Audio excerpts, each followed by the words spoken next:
Un saludo a ti, oyente, que nos acompañas en este programa de Unión Radio Cultural.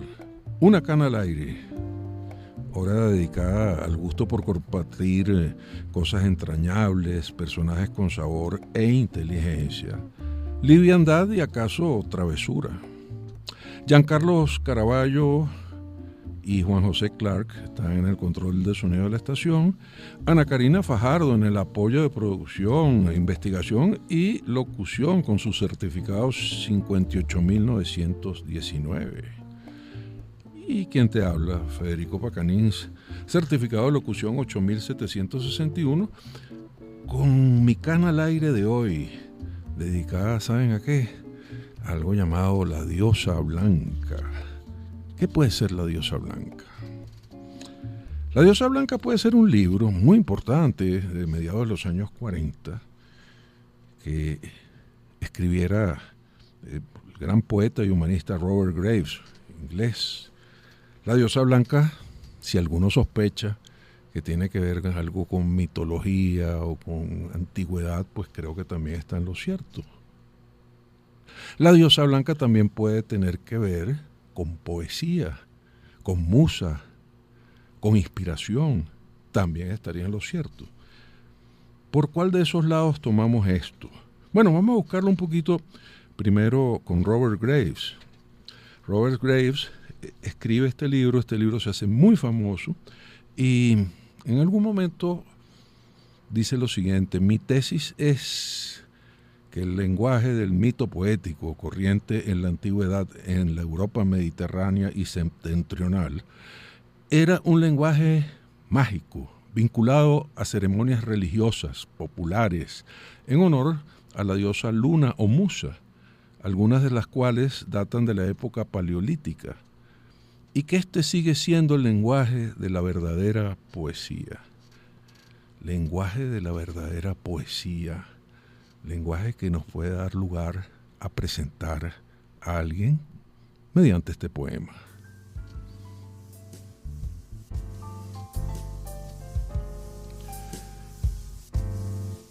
Un contraste de luces y sombras, donde sobresale una nariz y la imagen de una pena antigua. El ceño fruncido a propósito. No se vaya a notar plenitud. De resto, no se puede decir mucho. Solo los ojos que brillan de tanto mirarse por dentro. Crónicas de la Luz, Edgar Vidaurre, poeta, editor, abogado y 100 otras cosas, músico. Hoy con nosotros. Buenas noches o buenas tardes, porque el programa va en noche y en tarde. Bueno, aquí nos salimos el tiempo con estos programas, ¿no? Bueno, agradecido a ti, Federico, a Ana Karina, a Unión Radio y a los escuchas por hacer estos espacios que, como te acabo de decir, salen del tiempo, ¿no? Bueno, el poema que acabas de leer fue una tarea que me puso Roberto Mata en su momento en los talleres de la imagen, sobre la imagen, porque al final la poesía es imagen, ¿no? Entonces eran autorretratos, uno cada mes, y fue eso de verse a sí mismo en diferentes etapas, es un ejercicio interesante, ¿no? Por cierto, en esa foto tengo bastantes canas, o sea que hoy puedo escoger de qué parte de la cabellera puedo sacarme las canas. Que por cierto, qué bello, tal vez la advocación más bella, más que el de la infidelidad, es el de la juventud. Es decir, el término viene de que la gente, para sentirse más joven, se arrancaba una cana y la echaba al aire, entonces se rejuvenecía. Se salía del tiempo, como estamos hoy aquí, ¿no? Es curioso que suene a esto de una cana al aire, ¿verdad? Así es. Pero dentro de este autorretrato también yo veo una confesión importante para quienes te conocemos. Solo los ojos que brillan de tanto mirarse por dentro. La introspección, la interioridad es un tema tuyo central. Eres una persona que busca muy adentro y a veces buscas márgenes de soledad, según vemos y entendemos, ¿no? Sí, bueno, es que yo creo que la poesía de alguna manera al final es un un ejercicio de trascendencia, es decir, tú sales de ti mismo, diluyes y vas hacia el afuera, ¿no? Y creo que la única manera de poder trascender es teniendo algo que trascender. Entonces, eso es como los mineros, ¿no? Que buscan debajo de la tierra, en lo oscuro de la tierra, el oro, ¿no? O los alquimistas. Pareciera que la alquimia es subir arriba, ascender a buscar el oro, y resulta que no. El Nigredo, que es donde arranca la alquimia, está abajo, ¿no? Entonces, esa mirada interior es una especie de metáfora a la búsqueda del oro que hay dentro de los rincones más ocultos del alma, ¿no? Y una vez que los encuentras, pues sí, entonces sacarlos a la luz, ¿no? O tal vez la otra metáfora es la perla, ¿no? Que te sumerge en las profundidades, sacas la ostra y al final cuando la abres, pues está la perla, ¿no? Año 2000, un poemario tuyo llamado La Fugitiva recibe el premio Poesía Bienal Latinoamericana José Rafael Pocaterra.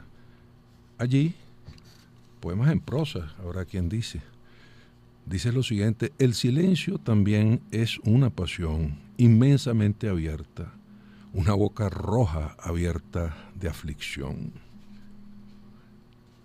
Allá había una confesión de interioridad muy grande y de silencio, de búsqueda de... Sí, de yo yo creo que de alguna manera la poesía es un fenómeno femenino, ¿no? Y incluso voy a aprovechar esto para hacer el puente de tu introducción con la diosa blanca, ¿no? La poesía, sea escrita por hombres o por mujeres, es un fenómeno que está absolutamente o surge pues de lo femenino, ¿no? La creación es femenina de alguna manera, que lo que gesta la creación no solo a nivel humano, sino en todos los aspectos, es lo femenino. Lo gesta, lo da luz y después lo nutre una vez que sale del entorno simbiótico. Entonces, yo creo que el poeta, sobre todo el hombre, a la mujer le cuesta menos seguramente, tiene que buscar dentro de sí mismo eso femenino que lo habita, que lo complementa, que lo impulsa, y obviamente eso requiere pues una enorme búsqueda, ¿no? Ese despojarse del ego y horizontalizarse. Voy a empezar a hacer un poco el empate con tu introducción, hablándote de Elizabeth Shinn, quien es la que de alguna manera termina encarnando la diosa blanca para mí, ¿no?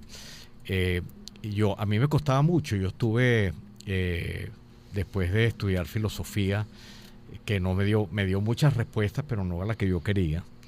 Empecé con Alfredo Silva Estrada en los talleres de poesía durante muchos años. Finalmente logro caer en las redes tejidas del destino en las manos de Elizabeth Shinn, y yo empecé a escribir poesía como se escribe la poesía, es decir, vertical, ¿no? Vertical. Y ella una vez me dijo: mira, ¿por qué no te horizontalizas? ¿Por qué no te acuestas? ¿Por qué no pierdes esa cualidad de vertical que tiene lo masculino y confrontar los horizontes, y más bien te horizontalizas, te acuencas, te acuestas? Entonces escribe más bien en prosa, que es una poesía en la cual tú puedes recostarte, puedes asumir una posición horizontal como la que se asume en el amor, ¿no? Entonces, ahí de alguna manera me di cuenta de que ese ejercicio de liberación de la rigidez vertical, irme hacia los poemas en prosa, me abrió esa compuerta hacia el centro de mí mismo, en donde estaba esa doncella que me habita, ¿no? Ahí escribo este poemario que, bueno, tuvo la suerte de ganarse Pocaterra, en honor incluso al poeta hindú Rabindranath Tagore, que escribía poesía lírica en prosa. De hecho, en La Fugitiva, le pongo a Fugitiva no solo por mí mismo, que andaba detrás de lo femenino huyente y fantasmal, sino porque es el título de uno de los poemas, ¿no? Ahora fíjate lo curioso, la diosa blanca te da inspiración, te da esa bella metáfora que tú acabas de mencionar, que te la regaló también Elizabeth Shinn, gran poeta venezolana, de la horizontalidad.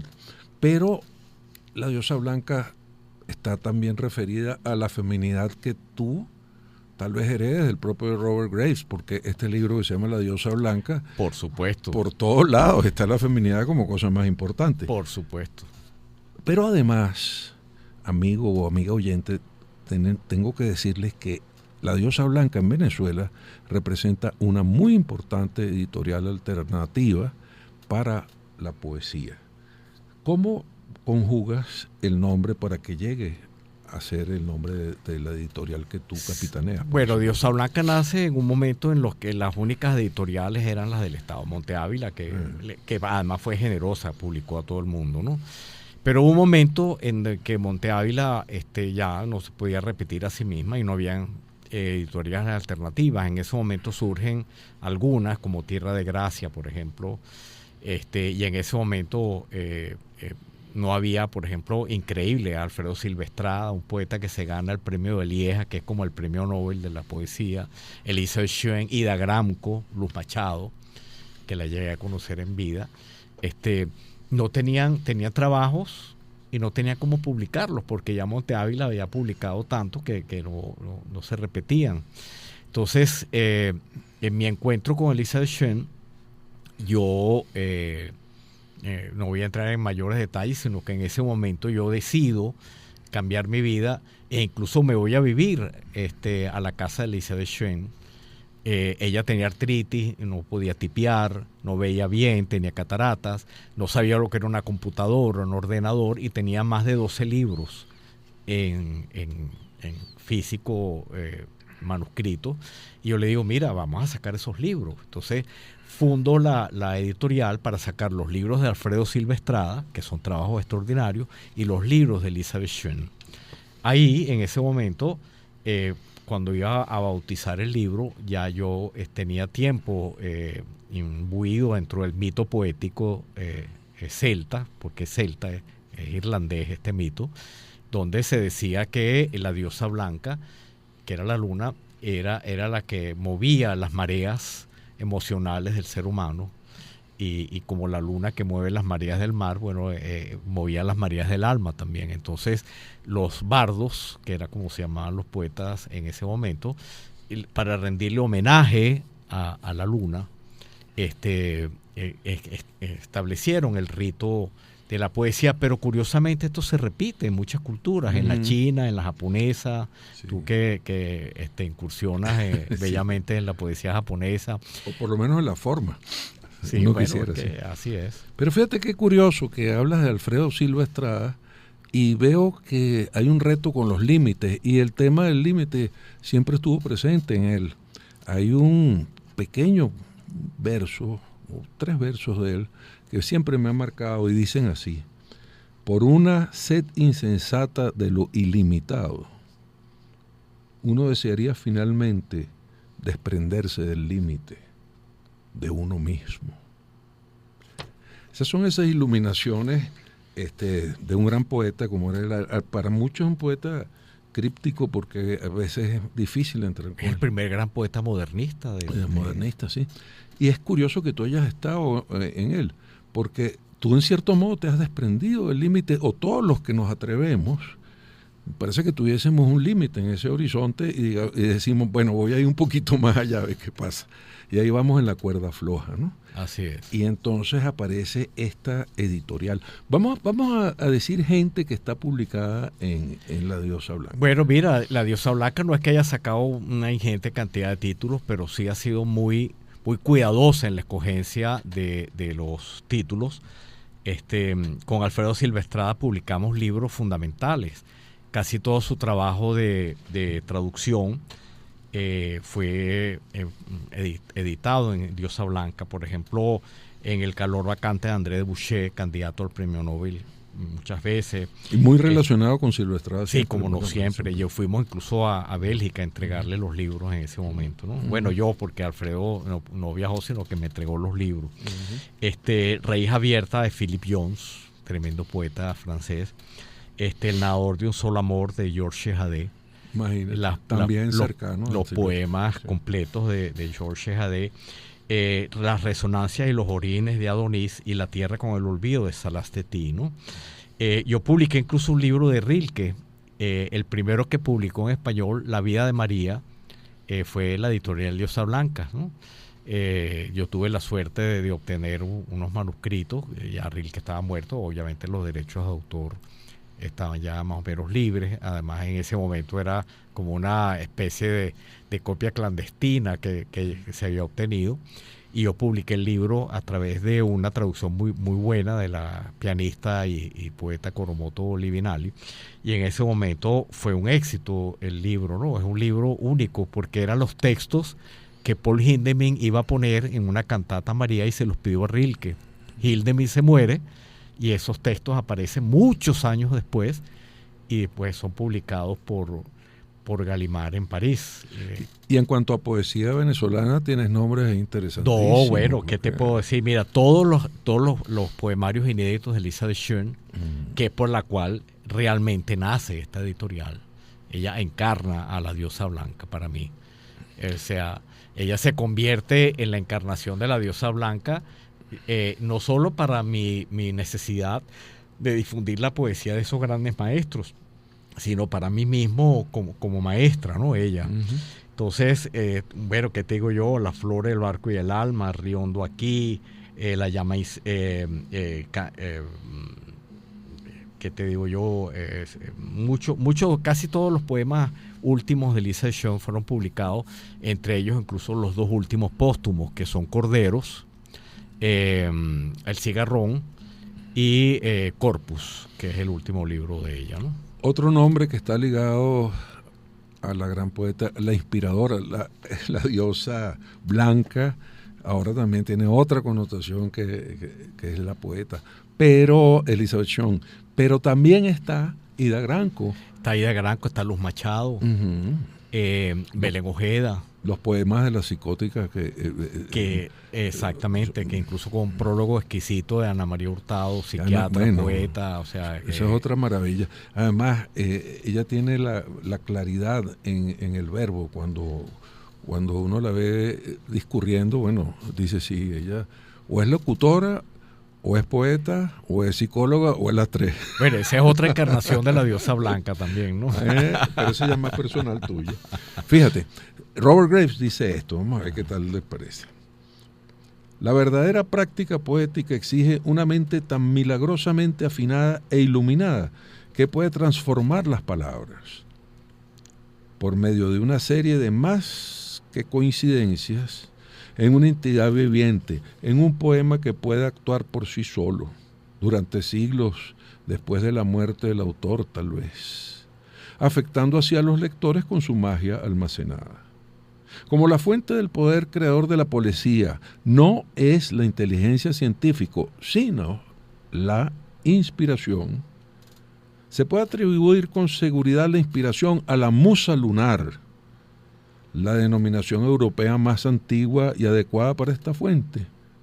En la tradición antigua, la diosa blanca se unifica con su representante humana, una sacerdotisa, una profetisa o una reina madre. En el caso tuyo, la reina madre sin duda es Elizabeth Shuen. Elizabeth Shuen, y lo digo aquí sin idealizarla, porque ese es otro aspecto, ¿no? Yo creo que la gente idealiza, es gran poeta, inalcanzable, inaccesible. No, yo creo que el poeta es lo más cercano a la esencia del ser humano, ¿no? Uh-huh. Con sus defectos y con sus virtudes.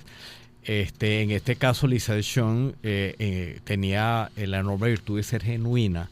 Uh-huh. No era una mujer que buscaba reconocimientos, ni escribía por que la publicaran o fuera reconocida, ni mucho menos. Ella era una, como dice Robert Graves, una sacerdotisa, una sibila.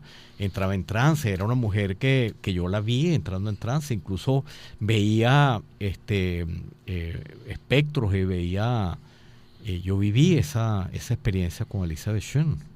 En otra parte de la diosa blanca de Graves, ahorita que estabas hablando del trance, habla que sí, el poeta, el artista verdadero entra en trance y luego recuerda el trance, dice, esto me sucedió y significa esto. Y se decía por mucho tiempo que a quien no le sucedía eso, no era tan legítimo como el otro, que los verdaderos profetas tenían memoria sobre el trance. Fíjate qué curioso. Bueno, fíjate, casualmente en pocos días yo hice una charla sobre la fotografía, la imagen y la escritura, y ahí un poco aplicaba los criterios de las leyes físicas de la luz. Las leyes físicas de la luz son científicas y sin embargo se unen a lo que dice Graves, porque la luz nace de la sombra. De hecho, físicamente la luz tiene una parte del espectro que es la umbra, ¿no? Si la luz encuentra un objeto sólido que no la deja pasar, se descompone y hace lo que llaman la reflexión de la luz, ¿no? Fíjate que increíble cómo la retina del ojo se parece a la retina del alma en este aspecto, ¿no? Y al alma propiamente, porque el inconsciente es donde se genera todo. Esa intuición que dice Robert Graves. ¿Cómo la llevas a la luz? Acuérdate que la luz no se ve, la luz se ve en la sombra.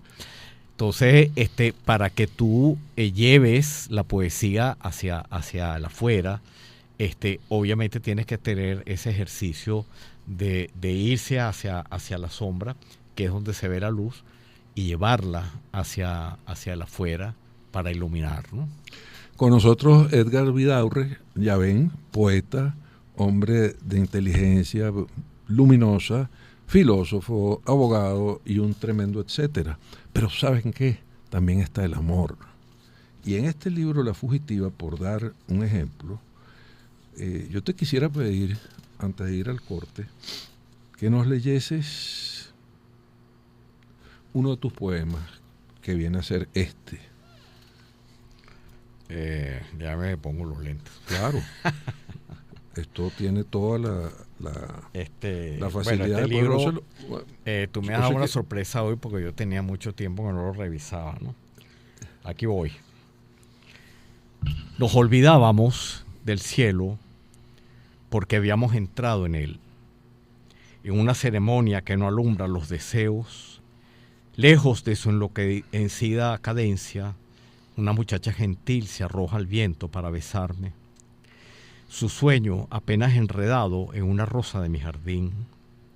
La brevedad ha hecho más honda la separación para entender lo que amamos.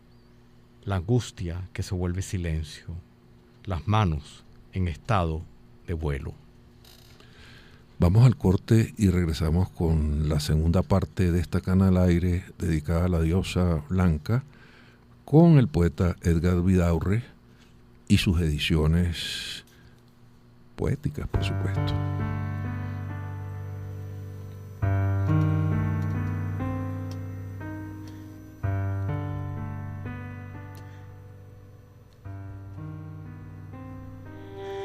Madre nuestra que estás en la tierra, la profunda, la sumergida, la dueña de las casas de la vida, la dueña del amor que nunca pasa. Hacia tu cuerpo vivo vamos para besar tus pechos. De tu vientre sale el secreto para luego retornar a ti. Por el espíritu del valle, por el espíritu oscuro del río, nos acoges, nos contienes y abres las puertas con un abrazo de semilla y excedente. La de los ojos vigilantes, la que escucha los lamentos del mundo. La tejedora, la sabia, novia mía, amante mía, esposa mía, como una boca a través de otra boca, como la roja llama del deseo, como el oscuro soplo del verano. Sé que estoy vivo, entre tus pechos, sobre tu vientre, sobre tu boca, y que vivo y crezco para ti.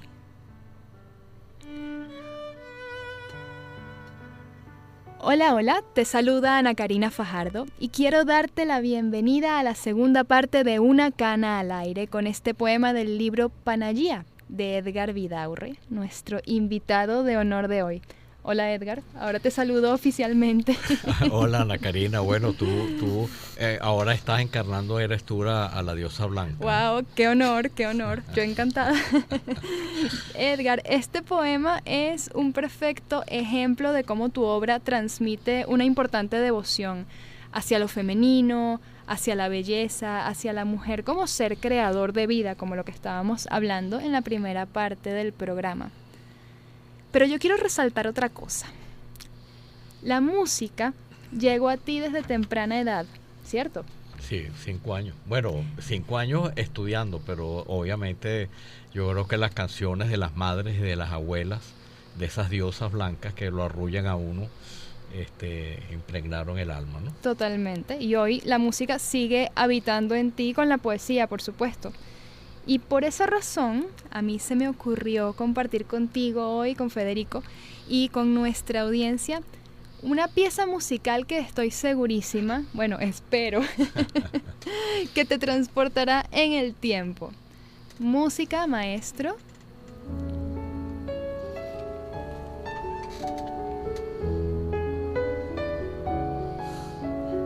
La reconoces, la reconociste. Pero en el acto, imagínate. Pero además no solo la reconocí, sino que me parece verte danzando de una manera maravillosa, con esas alas que te mueven, que te... Bueno, muchas gracias. Bueno, pero para poner en contexto a nuestros oyentes, aunque este programa esté dedicado a la poesía, bien sabemos que las artes confluyen entre sí y eso es parte de su belleza expresiva, ¿no? Y de su poder transformador. La pieza que escuchamos es el adagio de la Sinfonía número 2 de Rachmaninoff. Y decidí incluirla en el programa de hoy porque fue básicamente el imán que hizo que hace unos años Edgar y yo nos conociéramos sobre las tablas, presentando la obra de teatro de Elizabeth Irausquín de Postalián, Delirio en Marienbad. Esta obra escenificaba los últimos días de vida de Goethe, dramaturgo, novelista, filósofo, naturalista y poeta alemán. Y como comentaba Edgar antes, tuve el gusto como actriz y bailarina de estar acompañada por él interpretando este precioso adagio al piano de una forma maravillosa. Y es que yo creo que cuando un arte habita en la esencia de un ser humano, siempre habrá cabida para que entren y convivan otras expresiones artísticas en él. Uno muy pocas veces se queda en una sola rama, porque la sensibilidad admite, y me parece que es casi sinónimo de esa expansión de visión y de límites. Nos conseguimos con actores que bailan, con bailarines que actúan, con poetas pianistas, con pianistas poetas. Entonces, estamos hablando de música, incluso como parte de una obra de teatro, como decía antes. Hablamos de poesía, hablamos de un homenaje a lo femenino y más aún, como comentó Edgar en la primera parte del programa, de la poesía como un fenómeno femenino. Y aquí nos encantaría escuchar cómo esta triada entre la música, la palabra y la conciencia del concepto reina madre ha diluido los límites de Edgar Vidaurre. Cómo esta triada, además de estar muy presente en tu legado artístico, lo está en tu visión de la cotidianidad. ¿Cómo te modifica a ti como humano? Oye, qué pregunta. Bueno, estamos aquí profundizando. Así es. Bueno, yo creo que ahorita que tú hablaste de Goethe, es uno de los íconos que precisamente representan todo esto que tú estás diciendo, el eterno femenino, ¿no? La búsqueda del eterno femenino. Por un lado, por otro lado, Goethe sus versos fueron puestos en música ni más ni menos que por Beethoven. No nos olvidemos además que los trovadores fueron los primeros grandes poetas, incluso los bardos, como yo decía, celtas, que eran trovadores. Y en ese momento, incluso desde los griegos, la poesía y la música estaban indiferenciadas. La primera gran poesía siempre fue cantada. Incluso los egipcios tenían ritos, los judíos también tienen poesía cantada. Y el epítome de todo esto es el premio Nobel a Bob Dylan, que es un músico, un trovador. Y uno decía, oye, la academia se volvió loca, rompió paradigmas. Resulta que lo que hizo fue reconocer los orígenes de la poesía, que no son ni más ni menos que la trova.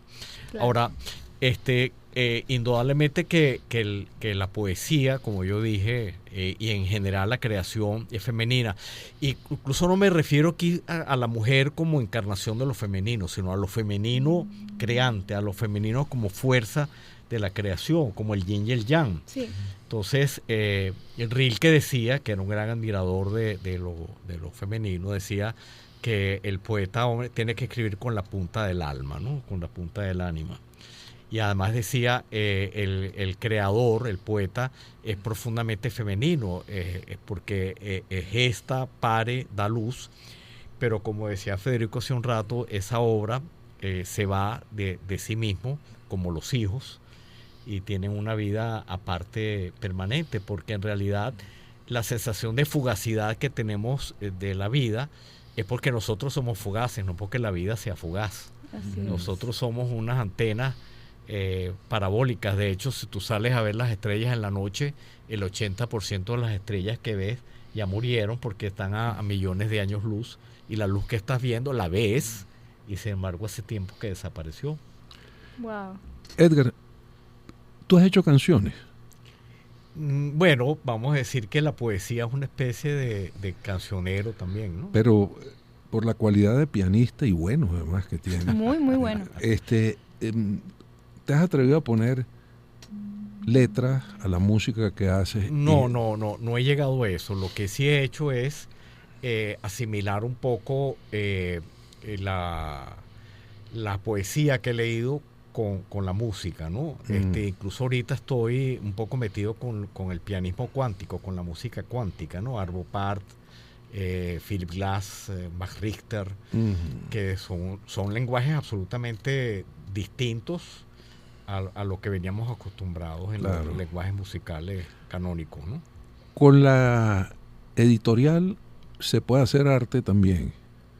Es que la editorial es un arte, en especial Diosa Blanca. Yo no tengo automatizaciones, ni soy comercial, ni nada de eso. Diosa Blanca es absolutamente artesanal. Los diseños, la estructura, todo se hace a mano. El control de calidad se hace a mano, la encuadernación se hace a mano. Incluso a veces con los defectos que puedan tener los libros, esa es la marca, ¿no? O sea, todo esto es artesanal, todo esto. Pero, sin embargo, Federico, qué bueno que tocas el tema, porque yo sí creo en la difusión del libro digital. Yo sí creo en la posibilidad del alcance del libro digital, ¿no? Por supuesto, sin los criterios comerciales, de mercadeo, no. Yo creo que más bien el hecho de que lo digital se funde en lo invisible, en aquello que no vemos, de buenas a primeras, esa magia de las ondas electromagnéticas, más bien te acerca más al misterio de la creación, ¿no? Entonces creo que por ahí va la cosa actualmente. Edgar, ¿y si te gustaría hacer eso algún día? Ponerle la letra a alguna pieza musical conscientemente, o sea, pensando que esa letra es para esa pieza. Bueno, podría ser que en algún momento se me ocurriera, pero eso es muy difícil. Eso sí es un arte mucho más complicado, ¿no? ¿Una obra de teatro? Bueno, imagínate, hay tantas obras de teatros extraordinarias, pero... No, pero escrita por ti. Ah, bueno. Yo Mira, también pensé que le estabas pidiendo una recomendación teatral. Tú me tienes con el pique, y te voy a decir que ya he hecho unos 4 monólogos, ¿no? Ah, ¿sí? Justamente en un libro que estoy escribiendo, se llama Diario de un piano abierto, en donde hay de todo: poesía, iluminaciones, tristezas, redenciones, de todo. Estoy justamente escribiendo unos monólogos cortos, que te los voy a pasar en su momento para que los critiques y me digas, mira, deja o sigue, ¿no? Pero estoy en eso, estoy haciendo unos monólogos. Oye, eso va a ser, imagínate, un día de Diosa Blanca conmigo. Totalmente. Pero fíjate algo que también nuestro amigo oyente que quisiera disparar una cana al aire a través de tu editorial, podría hacerlo no solo yendo a las librerías especializadas que existen en Caracas o en el interior de Venezuela, sino también acudiendo, como bien dices tú, a la red internautica y ahí buscar la Diosa Blanca. Un correo ¿no? Sí. institucional que es editorialdiosablanca.com. Es interesantísimo porque además la página es generosa, está muy bien diseñada y uno puede allí ver si quiere o necesita algo de Elizabeth Shon, o puede ser también de Ida Granco, o puede ser lo que dijiste de Rilke, imagínate un hombre de ese tamaño allí. Y además está siempre tocada por el gusto de un director que tiene el arte como primera meta dentro de ese emprendimiento que se puede llamar La Diosa Blanca. Sí, bueno, tal vez la inspiración también, la segunda inspiración, viene de los poetas franceses, desde Baudelaire hasta Shehadeh, que ellos no tenían plata para publicarse, entonces ellos mismos se publicaban en pequeñas plaquettes de papeles reciclados, sacaban 20 ejemplares, se los repartían, los leías en las plazas públicas y eran libros artesanales, ¿no? Bueno, aquí gente como el Taller Calicanto o más atrás, siempre se acudió a ese medio, ¿no? Así es. Hay algo muy interesante que es un ejercicio que queremos hacer, pero no sé si tienes algo antes, Ana Karina. Sí, me encantaría que todos nuestros oyentes rescataran entre muchas ideas que han salido en el programa de hoy la idea que estaba comentando Edgar anteriormente, de tomar el concepto de lo femenino no como la figura de la mujer, sino como ese motor creador de vida, como ese impulso de generar algo nuevo que al final puede que se separe de ti en algún momento. Me pareció un concepto precioso para tomar a lo femenino de esa manera.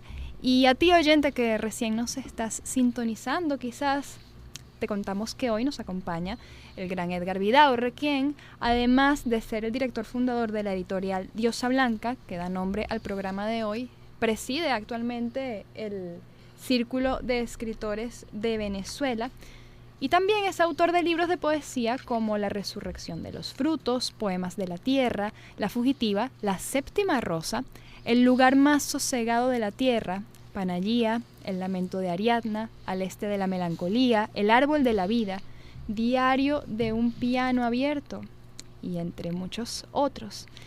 Edgar, a nosotros aquí en la cabina, bueno, hablo por Federico, pero sé que nos encantaría poder tener el honor de declamar contigo en el programa de hoy ese poema donde tú aseguraste que la puerta de la noche es una rosa. Pero queda todavía un poquito, fíjate tú. Bueno, ese es el gancho para que los oyentes continúen estén pendientes. Los árboles están en el espíritu de la Diosa Blanca porque a través de ellos aparecen las sombras y las luces, ¿no? Bueno, además el árbol es la representación más extraordinaria de los ciclos de la creación. Van desde la raíz hasta los aromas. En un solo, o sea, es múltiple. La raíz es una cosa, el tronco es otra, las ramas son otras cosas, las flores, los frutos, la semilla que retorna a la tierra. Y sin embargo, están todos unificados en la figura del árbol, todo ese simbolismo, ¿no? Y además Robert Graves rescata el alfabeto de los árboles, ¿no? Sí. Que bueno, tú me estás pidiendo aquí que lea algo de los árboles tuyos. La Fugitiva, los árboles, ¿no? Dice: los árboles me son cercanos en las ramas, donde se va quedando la inocencia para perderse en la abertura de las flores. Pero esta tarde las raíces se han vuelto dulces y el deseo tiene otra voz que hace a sus sombras más blancas, iluminadas.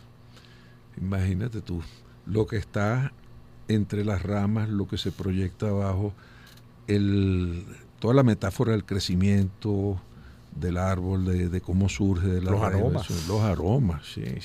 ¿Sabes qué? Luis Alfredo López Méndez, pintor, decía que las dos cosas que él admiraba más y que por eso él era un pintor figurativo eran, por un lado, las flores, por eso hacía los floreros, y por otro lado, la mujer, ¿no? Y entonces tenía esas dos inspiraciones. Y se cuenta que en una exposición, una señora se quedó viendo los porrones de flores y le dijo: López Méndez, ¿por qué usted hace esos porrones? Y le dijo: bueno, porque si ve con detalle, va a ver esa flor que está en capullo, que está surgiendo, una donde ya está plena, otra que se va decayendo y la otra que no quiere ver, que es la que se cayó del porrón. Bueno, fíjate que en la en las grandes religiones, por ejemplo la hebrea, la diosa Asherá era el aspecto femenino de Jehová, y era un árbol. Y ese signo está aún hoy en día en las ruinas de los templos, en las puertas de los templos, ¿no? Y hay gente que cree en abrazar los árboles. Y, bueno, a mí me parece que a veces es un poco exagerado eso. Pero, nunca lo he hecho. Sí, porque dice que se le transmite una energía. Pero eso es sí, otro cuento que no es de la diosa. Pero no nos bueno, cerramos acuérdate ahí. que Adán abrazó a Eva en un árbol, debajo de un árbol. Un poquito distinto que ahora. Pero creo que tenemos ahora que no afrontar, sino... ¿Te gusta la palabra recitar? Declamar. Bueno, es que si tú te vas a la semántica, eso es como rezar, ¿no? Uh-huh. Fíjate que cuando se habla de la diosa blanca, en las otras culturas donde no es una diosa, sino un dios era monólogo, ¿no? El dios hebreo es un dios monológico, ya hablaba la palabra de Dios. Cuando el hombre le corresponde por fin con la palabra, lo hace a través del rezo, y el recitar es una especie de rezo que el hombre hace por sí mismo para corresponder la palabra de lo inefable, ¿no? Vamos al reto, mi querida Ana Karina y mi querido Edgar. Entonces, ahora sí llegó la hora de recitar. A ver. O declamar. Lo que pasa es que declamar... Pero me gusta más recitar. Sí, ¿verdad? Después de esa explicación aún más. Como de rezar. Claro, porque tú puedes recitar en voz baja mientras hay que declamar. La séptima rosa. Son 3 fragmentos del poema. Y el juego consiste en lo siguiente. Iremos primero el comienzo, que lo voy a hacer yo, una mujer, que lo va a hacer Ana Karina, y un jardín cerrado, que lo va a hacer Edgar Vidaurre. La cosa va así.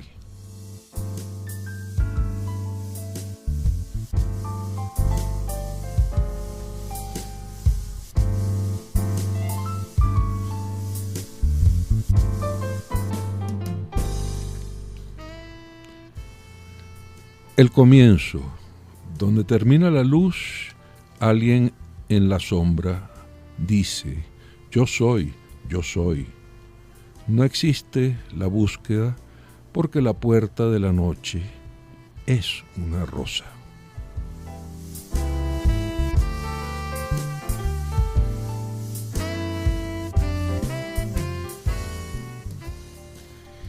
Una mujer dormida, virtud del corazón de la noche.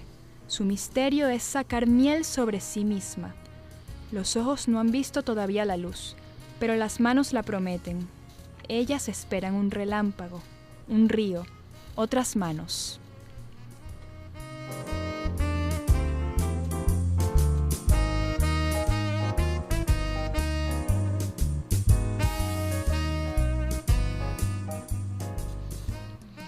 En un jardín cerrado, la rosa intensa, hermana de mi espíritu, lo que sabemos de ella es apenas viento y la nostalgia del verano, imposible de ver como la noche, amor mío, como la noche.